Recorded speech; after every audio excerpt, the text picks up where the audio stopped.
Good morning, MUIDS. I'm Yumin from 1205, and I'm here in the studio today with Ty. We're from the Broadcasting Club, and we're here every Wednesday from 7:45 to 8:15. So don't forget to tune in for your weekly content and entertainment. And as a reminder that if any teachers are listening at this point, we know you are in a meeting right now because it's Wednesday. So feel free to switch off the PA system in your rooms.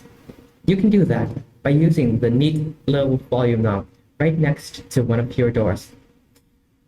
Well, other than that, this is our first session with a YouTube live stream, so watch out for that as we come on. And check us over at MUIDS Broadcast Club, which we have posted a link to in the Homeroom Hub inline group. Enjoy your Wednesdays, anywhere from in the world. Other than that, you can now listen to us over at the official MUIDS Press website, which is eventually going to go live. So stay tuned for that as well. Again, well, for those of you who've just come, I'm Yumin and this is not Yumin. Oh my god, what am I even doing? I'm Yumin, and the other guy talking is Ty. Yeah, see, my brain is fried. I slept 4 hours today. Anyway, let's move on so no one remembers this. Okay, so on to our announcements. Today is day C, and quarter one exams are starting next week. So if you have any stress, our counselors are available and are willing to listen. The quote of the week for today is, just believe in yourself. Even if you don't, pretend that you do, and at some point you will. This is from Venus Williams, the first African-American #1 tennis player in the modern era. Okay, so that's interesting and all, but let's move on to the next thing, which is an article from the New York Times. However, before we move on to that article, I would like to say happy birthday to Aim Felissa from 1205. So if you see her around school today, don't forget to tell her happy birthday. Oh yeah, I didn't know that. Thank you for telling me. I'm gonna be sure to say hi. Anyway, to our regularly scheduled programming, which is an article from the New York Times, and it's about the iPhone and how it's now USB-C, which is interesting actually. I personally like that it's like this. Anyway, let's start the article. So, every September for the past decade, Apple has gathered media from all around the world for a marketing event that celebrates the creative achievements behind the newest iPhones. It has hyped the shine of the iPhone's exterior, sculpting around its camera and the power of its processors. But this year, Apple's team of special designers and engineers have bent their creative process and marketing excellence to the design demands of European regulators, who passed a rule making it mandatory to include USB-C charging across almost all electronic devices. And on a Tuesday, Apple revealed that its newest product line, the iPhone 15, will drop the company's proprietary Lightning ports in favor of European mandated USB-C ports. This means that Apple's newest iPhones will now feature a charging port that is slightly bigger and rounder than its predecessor, yet still capable of delivering quite a fast charge. By the way, for those who want to know, the rule was aimed at reducing electronic waste and saving consumers money by making the port compatible across a variety of electronic devices. Though Apple resisted the change, warning that government mandates could slow or stop innovation, it will make it possible to use the same USB-C cable that powers a Mac to charge an iPhone, well, at least usually. In addition to the iPhone, Apple also unveiled its new AirPods Pro with a USB-C charging case. The change speaks to how regulators are changing Apple's business. Apple has positioned itself as the primary gatekeeper for more than 1 billion iPhone users worldwide by building ultra-customized hardware and services into an ecosystem which no one else can get into through third-party services. To reach Apple's customers, app developers have given the company as much as a 30% cut of their sales, and accessory companies have paid high fees to make cords with Lightning ports. And because of rising concerns about tech companies' power over the global economy, governments have passed rules and issued warnings that forced Apple to open up. In Europe, a new antitrust law will actually require that Apple allows the sale of iPhone apps outside of its App Store. In the United States, regulators are investigating the company's practice of blocking others from using the iPhone's tap to pay ability. And in China, there is a government crackdown on employees' uses of iPhones at work. The government challenges are hitting Apple at the same time it is trying to reignite its business. Falling sales of iPads and Macs have sparked its most prolonged period of underperformance since 2016. iPhone purchases, which account for more than half of total revenue, are slowing, and the sale of apps and services could be clipped by government regulations. And according to Mike Frazier, president of Bedell Frazier Investment Counseling, an investment firm in Walnut Creek, California, Apple is a victim of its own success, and everyone is going after the big targets in tech. Well, in addition to the USB-C port, Apple has also highlighted other improvements of the iPhone 15, including better cameras and smaller borders around the screen. Its two high-end Pro models, which now start at $999, or equivalent to approximately 41,900 Thai baht, feature a lighter titanium body and processors made with cutting-edge manufacturing processes that the company says significantly increases performance. Apple has also replaced the mute switch on previous models with a new button that can be pressed to use the phone's camera or start an audio recording.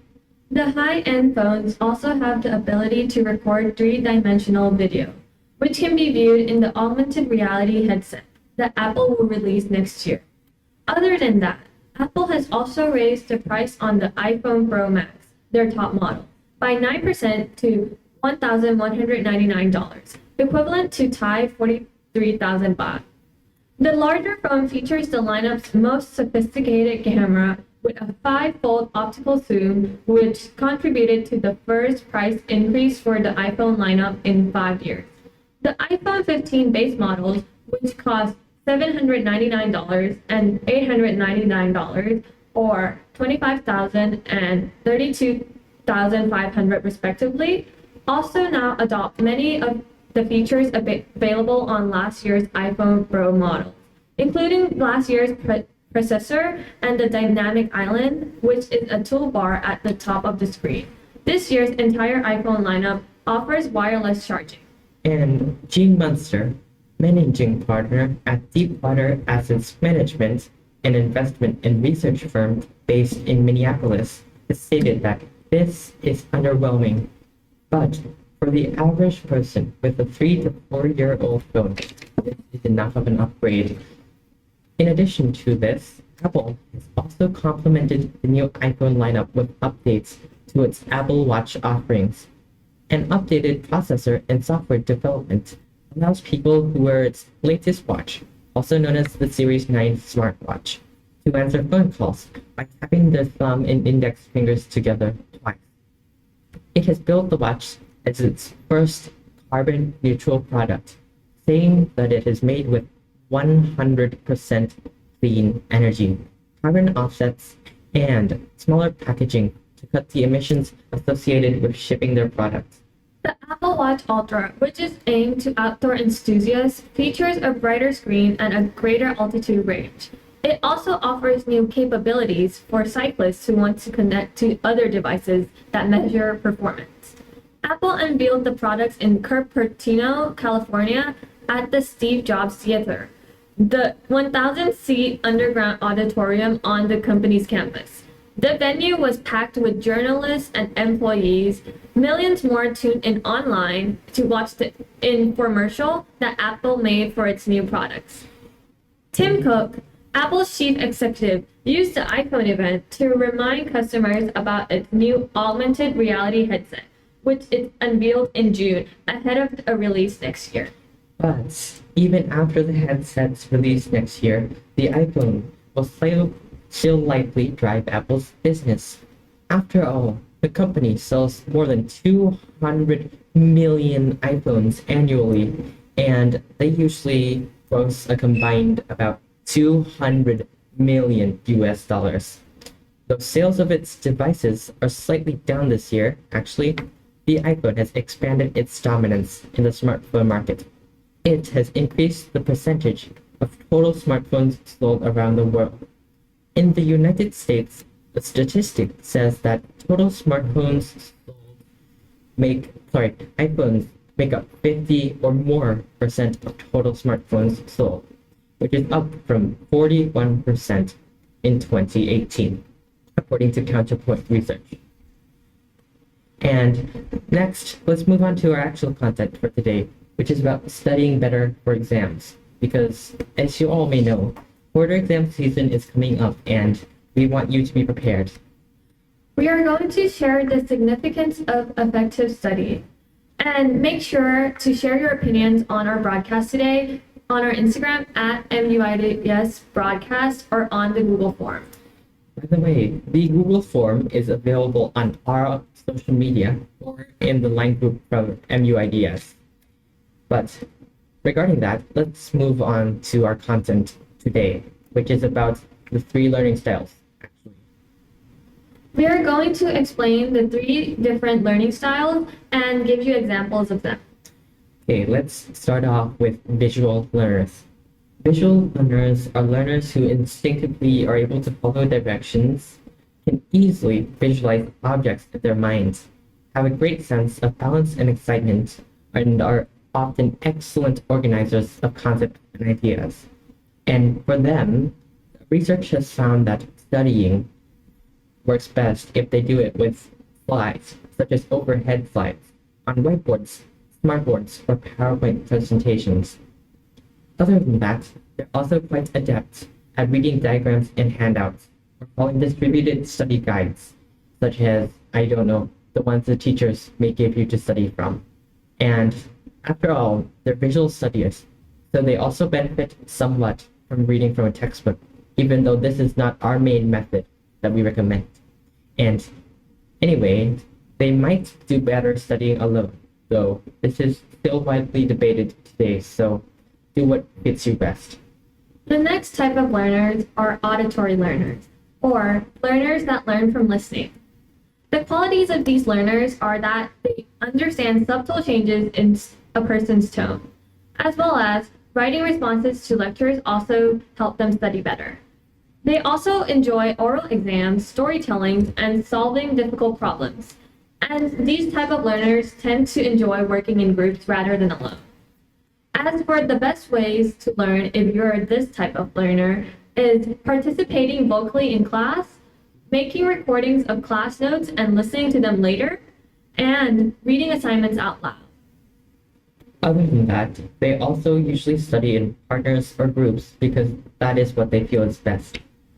And next, let's move on to the next thing. The next type of learner is called kinesthetic learner.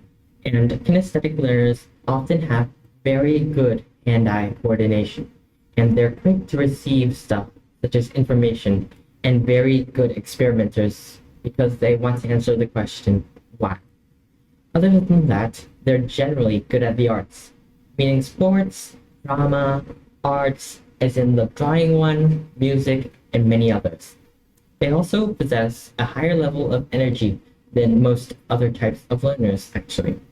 The best ways for them to learn are usually by conducting experiments, acting out stuff, such as a play, or acting out information or understanding it. Or, other than that, they also are very good at studying while standing still or moving, such as when playing an athletic activity. I personally know some people who study performing athletic activities, such as actually basketball. But other than that, another thing that's surprising actually, because I never actually knew this, is that they might, keyword is might here, benefit from doodling in lectures. So don't feel too bad if you can learn while doing that. But also consider what exactly you're doing, because I would not recommend it for everyone. So talking about everyone's unique, right?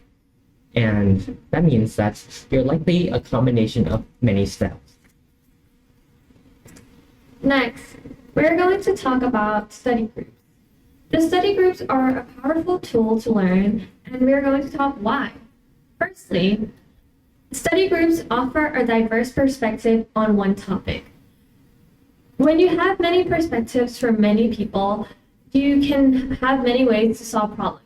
Example, for example, a truck stuck under the bridge. Different people would have different solutions to this problem. Yes, and I personally would solve it by deflating the tires, but that's gonna take forever to explain if you don't already understand, which I think most of you will if you know what a truck is. I didn't know what a truck was until I was 4, actually. So let's not talk about that. Anyway, let's move on to, I don't know, active engagement, because it allows you to actually do something with the content instead of just straight up memorizing 1 equals 1 or 4 equals whatever. So the thing is, if you learn by, I don't know, asking each other questions, for example, if I ask Human about what exactly you would have to do to get a chemical reaction, she would have to think and analyze the contents of something. Yes, definitely. Active engagement also helps you find weak spots in your knowledge. For example, you might not know this part of the topic, but your friend knows, so you can share. And a next benefit of study groups is accountability. It forces you to stay on target, and you can say that it's a good variation of peer pressure. Yeah, indeed it is, because peer pressure is not that good. But if it helps you to study, if people ask about your studying, well, that is a good result. Anyway, moving on, you might be wondering, how exactly do you get good study groups? How exactly do you make efficient use of your time when studying with others? Well, we've compiled a few lists of what exactly you should do to study effectively. To start off with, you should have clear agendas and objectives for your study. So instead of going, we are going to study biology today, you should go, we are going to study about cells. We are going to understand about the cell wall, for example, today. And it's always best if instead of one person being the leader and everyone else just listening, that everyone participates. Because when they participate, many find it beneficial.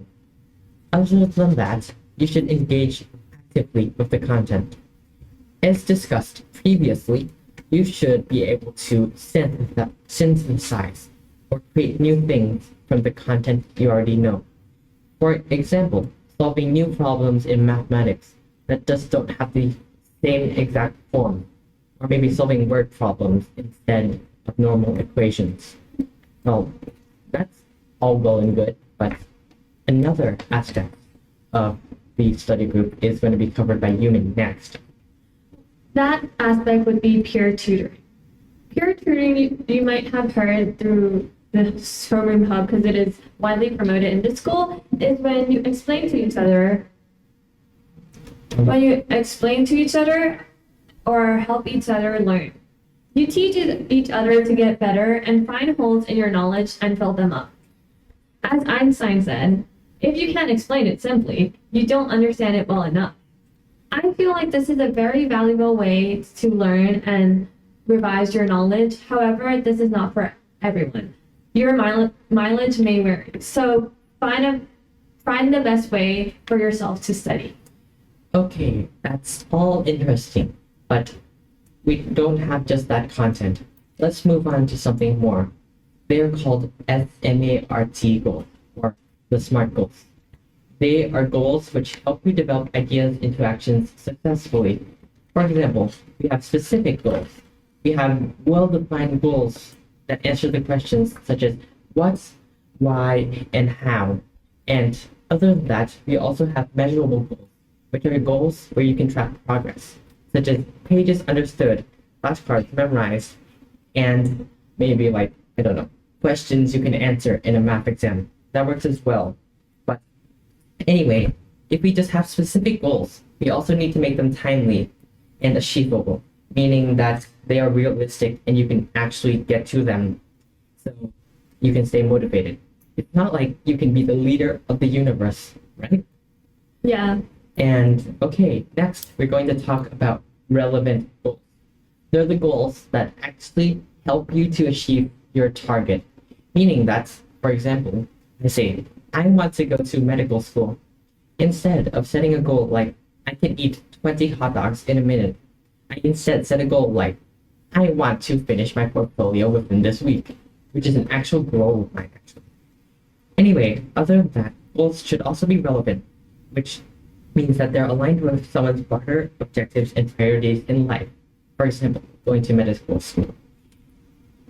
And now we're gonna go talk about time management, which may be a problem that many people struggle with. Because I do as well.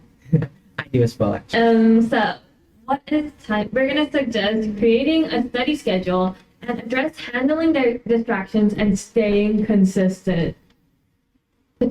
Yeah, consistent. Oh my god. Everyone in the studio is laughing at this point. Anyway, let's talk about staying consistent and maybe introduce some time management techniques as well if we have the time ourselves. So let's just go over the first one today. It's the Eisenhower matrix, which is the matrix which you have 4 quadrants.